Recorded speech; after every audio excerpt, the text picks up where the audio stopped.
Hello guys, मेरा नाम सर्वेश सरोहा है। हमारा टॉपिक आरआईपी प्रोटोकॉल के ऊपर था। आज हम इस वीडियो में प्रैक्टिकली आरआईपी को परफॉर्म करेंगे। हमने यहाँ पे एक वर्चुअल लैब क्रिएट की है। यदि मान लो हमारा यहाँ पे दिल्ली वाला एक नेटवर्क है, एक हरियाणा का नेटवर्क है और हमारा दो ही नेटवर्क आपस में कनेक्ट है। अब बाय डिफ़ॉल्ट जो हमारा राउटर वन है ना, एक दिल्ली वाला जो राउटर है, उसके पास इंफॉर्मेशन इस नेटवर्क की है, हरियाणा वाले के पास इस नेटवर्क की इंफॉर्मेशन है। यानी यदि दिल्ली का कोई भी कंप्यूटर इस नेटवर्क पे कोई डाटा सेंड करेगा तो वो डाटा सेंड नहीं कर पाएगा। सेम कंडीशन हरियाणा की है। यदि हरियाणा का कोई भी कंप्यूटर दिल्ली के किसी नेटवर्क पे डाटा ट्रांसफ़र करना चाहता है तो वो नहीं कर पाए, क्योंकि हरियाणा वाले राउटर के पास इस नेटवर्क की इंफॉर्मेशन नहीं है। तो इसके लिए यदि स्टैटिक राउटिंग हम करें तो जो हमारा एडमिन होगा उसको यहाँ पे मैन्युअली ही राउटर को बताना पड़ेगा कि इस नेटवर्क पे जाने के लिए इस पैकेट को आर यानी कि हरियाणा वाले राउटर पे सेंड करना पड़ेगा। सेम यदि हरियाणा पे जो राउटर लगा हुआ है वहाँ पे भी राउटर को मैन्युअली ही राउटिंग टेबल के अंदर रूट को डिफाइन करना पड़ता है कि 10 वाले नेटवर्क पे जाने के लिए उसका बेस्ट रूट ये है। ये तो हमारा भी छोटा नेटवर्क है। यदि सपोज करो अभी हमारे कंटिन्यू यहाँ पे 300 राउटर लगे हुए हैं। अब 300 राउटर यदि ज़्यादा आपके राउटर नेटवर्क में है तो स्टैटिक राउटिंग को यूज़ नहीं किया जाता। रीज़न क्या है? यदि मान लो हमने एक राउटर यहाँ पे और जोड़ दिया और इसके साथ कंटिन्यू हमारे 300 राउटर जुड़े हुए हैं, तो जो हमारा कंपनी का जो एडमिन है उसे 300 राउटरों को यहाँ पे मैन्युअली ही उनके राउटिंग टेबल के अंदर रूट को यहाँ पे अपडेट करना पड़ता है। अब जो राउटर है तो हमें दिल्ली के मान लो 300 नेटवर्क की इंफॉर्मेशन कोई इजी काम तो रहेगा नहीं एडमिन के लिए। हर रूट को डिफाइन करना पड़ेगा। अब यहाँ पे दिल्ली के अंदर तो आपने रूट को डिफाइन कर दिया, लेकिन ऐसे ही सेम आपको हर राउटर पे जा के आपको हर रूट की इंफॉर्मेशन राउटिंग टेबल के अंदर डालनी पड़ती है और इसी के हिसाब से काम होता है। तो एक एडमिन के लिए इतने बड़े नेटवर्क को स्टैटिक राउटिंग के थ्रू मैनेज करना बहुत ही टफ होता है।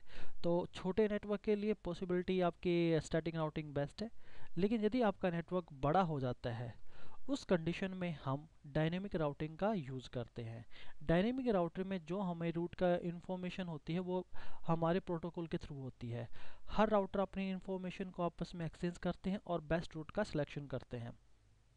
तो मोस्टली बड़े नेटवर्क पे हम डायनेमिक राउटिंग का ही इस्तेमाल किया जाता है। बड़े नेटवर्क पे स्टैटिक राउटिंग को यूज़ ना करने के मोस्टली दो ज़्यादा रीज़न होते हैं।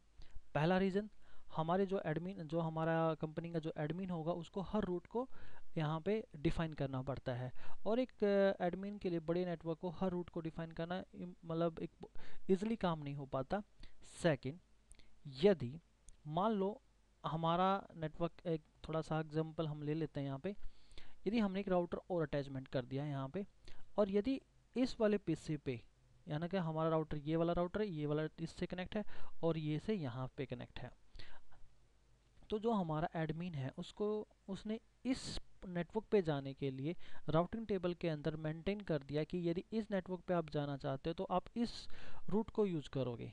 अब रूट तो आपका एक यहाँ से भी कनेक्ट हो चुका है, सीधा डायरेक्ट यहाँ से और यहाँ से यहाँ पे, लेकिन यहाँ पे मान लो आपकी स्पीड ज़्यादा, तो मान लो राउटर जो एडमिन है उसने बेस्ट रूट को स्पीड के और बैंडविड्थ के हिसाब से इसको सेट कर दिया। अब मान लो ये नेटवर्क आपका डाउन हो जाता है। अब डाउन होने की कंडीशन में आपका राउटर यहाँ से इस नेटवर्क पे डाटा सेंड करेगा तो सेंड तो कर नहीं पाएगा। तो ऑटोमेटिकली हमारा राउटर ये डिसीजन नहीं ले सकता स्टैटिक राउटिंग में कि उसके पास एक पाथ और है कि उसके डाटा को वो यहाँ से यहाँ पे डाटा ट्रांसफ़र कर सकता है। एडमिनिस्ट्रेटर को मैन्युअली ही इस रूट को डिफाइन वापस करना पड़ेगा। तो स्टैटिक राउटर में ये प्रॉब्लम और आ जाती है। तो हम कंटिन्यू डायनेमिक राउटिंग ही ज़्यादा आपको हर कंपनी में जब आप देखोगे तो आपको मोस्टली डायनेमिक राउटिंग जो प्रोटोकॉल्स हैं हमारे उन्हीं का इस्तेमाल करके ही आप अपनी इंफॉर्मेशन को एक्सचेंज करते हैं और रूट को ऑटोमेटिक डिफाइन कर लेते हैं और बेस्ट रूट का सिलेक्शन करते हैं हमारे राउटर। जो हमारा RIP डायनेमिक राउटिंग के अंदर हमारा RIP प्रोटोकॉल है, उसको हम, यदि मैं इस राउटर के ऊपर RIP को कॉन्फ़िगर कर दूं और इस पे भी हम RIP को कॉन्फ़िगर कर देते हैं, तो RIP प्रोटोकॉल क्या करता है, हमारी जो डायरेक्टली कनेक्टिविटी होती है जिस नेटवर्क से, इसकी इंफॉर्मेशन, अपनी राउटिंग टेबल की इंफॉर्मेशन जो उसके डायरेक्टली कनेक्टेड नेबर्स है उन तक वो अपनी इंफॉर्मेशन को सेंड कर देता है। अब जब इस नेटवर्क की इंफॉर्मेशन, यानी कि हमारा राउटर 10 वाले नेटवर्क की इंफॉर्मेशन सेंड कर देगा किसके पास, हरियाणा वाले राउटर के पास। अब हरियाणा वाला राउटर क्या करेगा, जो दिल्ली वाले राउटर से जो इन्फॉर्मेशन इसको मिली हुई है उसकी इन्फॉर्मेशन अपनी राउटिंग टेबल के अंदर मेंशन कर लेगा कि 10 वाले नेटवर्क के लिए के पास पहुंचने के लिए मैं R2 के थ्रू उस पे इस नेटवर्क पे पहुंच सकता हूं। सेम हमारा हरियाणा वाला राउटर भी क्या करेगा, अपनी राउटिंग टेबल को दिल्ली वाले राउटर पे और पंजाब वाले राउटर पे सेंड कर देगा, क्योंकि जो RIP प्रोटोकॉल है हर 30 सेकंड के बाद अपनी राउटिंग टेबल को अपडेट करते हैं और अपनी राउटिंग टेबल को ट्रांसफ़र करते हैं जो अपने जो उसके नेबर्स राउटर होते हैं। तो हमारे हरियाणा के लिए जो डायरेक्टली कनेक्टेड नेबर्स राउटर है वो पंजाब है और दिल्ली है। तो पंजाब वाले हरियाणा की राउटिंग टेबल के इंफॉर्मेशन को अपडेट अपनी राउटिंग टेबल के अंदर मेंटेन कर लेंगे और दिल्ली वाले अपनी राउटिंग टेबल को, इसके हरियाणा वाले राउटिंग टेबल की दिल्ली के अंदर राउटिंग टेबल अपडेट हो जाएगी। तो क्या होता है, RIP अपनी इंफॉर्मेशन को दूसरों को देता है और दूसरों की इंफॉर्मेशन को अपने पास अपडेट करता है। तो इससे हमारा जो RIP जो राउटर है वो बेस्ट पाथ का सिलेक्शन कर लेता है कि इस नेटवर्क पे जाने के लिए मैं किस राउटर के थ्रू जा सकता हूँ और मेरे लिए जो बेस्ट रूट होगा वो कौन सा होगा। ये डिसीजन ऑटोमेटिकली हमारा RIP प्रोटोकॉल ले लेता है। एक चीज़ मैं आपको और बता दूं कि हमारा RIP हर 30 सेकंड के बाद अपडेट को ट्रांसफ़र करता है, अपडेट करता है हर 30 सेकंड के बाद और फुल राउटिंग टेबल को अपडेट करेगा। सेकंड, हमारा जो राउटर होता है वो बेस्ट पाथ का सिलेक्शन करेगा। इसके अंदर हमने जो यहाँ पे टेबल जो हमने यहाँ पे लैब क्रिएट की है, इस लैब के को हम जितने भी हमारे राउटर हैं सबके ऊपर हम IP असाइन करना देखेंगे और इनकी कनेक्टिविटी करेंगे और इनको हर राउटर को कॉन्फ़िगर किया जाएगा RIP प्रोटोकॉल के थ्रू। तो सबसे पहले हम दिल्ली वाले राउटर पे चलते हैं। दिल्ली वाले राउटर पे सबसे पहले इन्फॉर्मेशन ले लेते हैं इसके इंटरफेस की। तो यहाँ पे हम कमांड चलाएंगे सो रनिंग कॉन्फ़िगरेशन, एंटर प्रेस कीजिए। एंटर प्रेस करने के बाद यहाँ पे हमारे फास्ट इथरनेट पे, यहाँ देखिए हमारे जो फास्ट इथरनेट है उसके ऊपर हमारा 10 का IP चल रहा है, तो 10 का IP यहाँ डला हुआ है। जो हमारा ये वाला सीरियल पोर्ट है 1/0, इस पोर्ट पे हमारा 40 वाला IP चल रहा है। तो पहले राउटर पे हमें ऑलरेडी पहले से ही हमारा IP डला हुआ है, तो हम हरियाणा वाले राउटर पे चलते हैं। तो हरियाणा वाले राउटर पे भी इंफॉर्मेशन ले लेते हैं एक बार फिर। तो कमांड सो रन कॉन्फ़िगरेशन, एंटर। यहाँ देखते हैं फास्ट इथरनेट पे हमारा कोई IP असाइन नहीं है और हमारा जो यहाँ पे जो सीरियल इंटरफेस है इसके ऊपर भी कोई IP असाइन नहीं है। तो सबसे पहले हम फास्ट इथरनेट पे हमें IP असाइन करना है यहाँ पे 20.1.1.1। तो असाइन करने के लिए हमें कॉन्फ़िगर मोड में जाना पड़ेगा, कॉन्फ़िगर T, और यहाँ पे interface fast ethernet //0, enter. IP address हमें IP एड्रेस डालना है 20 का, 20.1.1.1 space subnet mask, enter. No set. आपकी पोर्ट जितनी भी राउटर के अंदर जो पोर्ट होती है वो बाय डिफ़ॉल्ट सेट होती है, तो उसको ऑन करना पड़ता है, अप करना पड़ता है। हमने अपने राउटर के अंदर फास्ट इथरनेट पोर्ट पे IP असाइन कर दिया। अब हम यहाँ पे सीरियल 1/1 पे IP डालेंगे, सीरियल 1/0 पे IP डालेंगे। हम अपने राउटर को वापस ओपन करते हैं और यहाँ पे एग्जिट इंटरफेस फास्ट इथरनेट, हमने डालना है सीरियल पोर्ट, यानी कि वैन इंटरफेस पे हमारा जो वैन इंटरफेस है वो है S/1/1, एंटर। IP एड्रेस ये वाला जो हमारा सीरियल पोर्ट वैन इंटरफेस है इस पे IP असाइन किया जाएगा वो 40.1.1.2 स्पेस 255.0.0.0.0, एंटर। नॉसेट कमांड हम चलाएंगे यहाँ पे, नॉसेट। इसके बाद हमारा एक इंटरफेस और है, इंटरफेस फास्ट इथरनेट सीरियल 1/0। उसके ऊपर ये वाले लाइन जो हमारा वैन इंटरफेस है, ये हमारे कौन सी हमने यहाँ पे पंजाब से कनेक्ट किया गया है।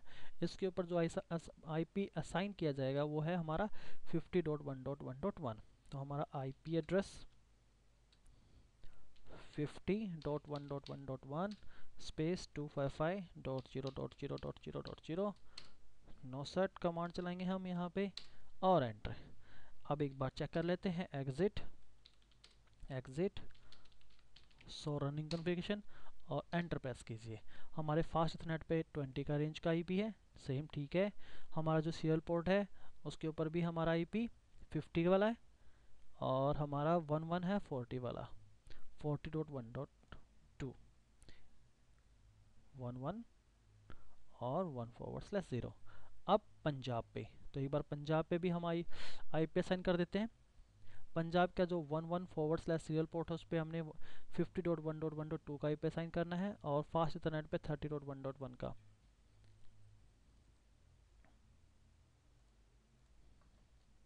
CLI enable mode, configure mode,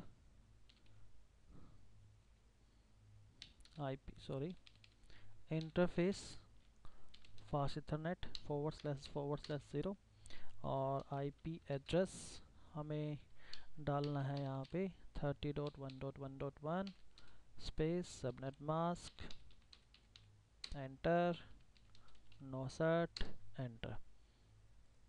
और ये वाली जो हमारी पोर्ट है वो CL 1/1 है। राउटर पे जाते हैं, इंटरफेस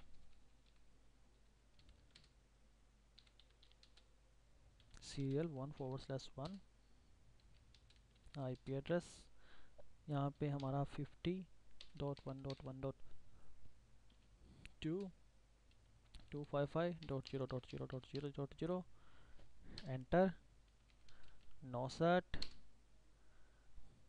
एग्जिट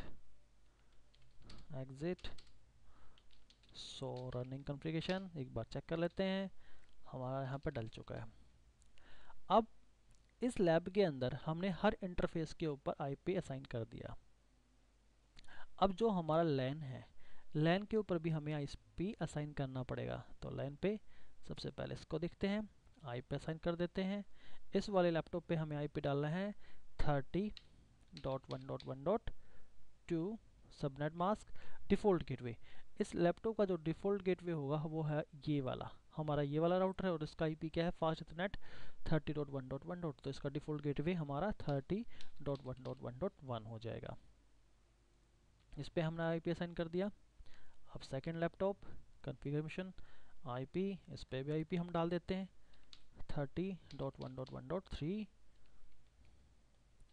30.1.1.1 और इस पे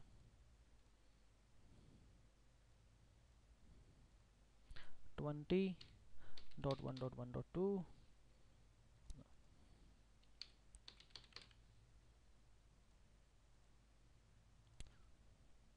डेस्कटॉप।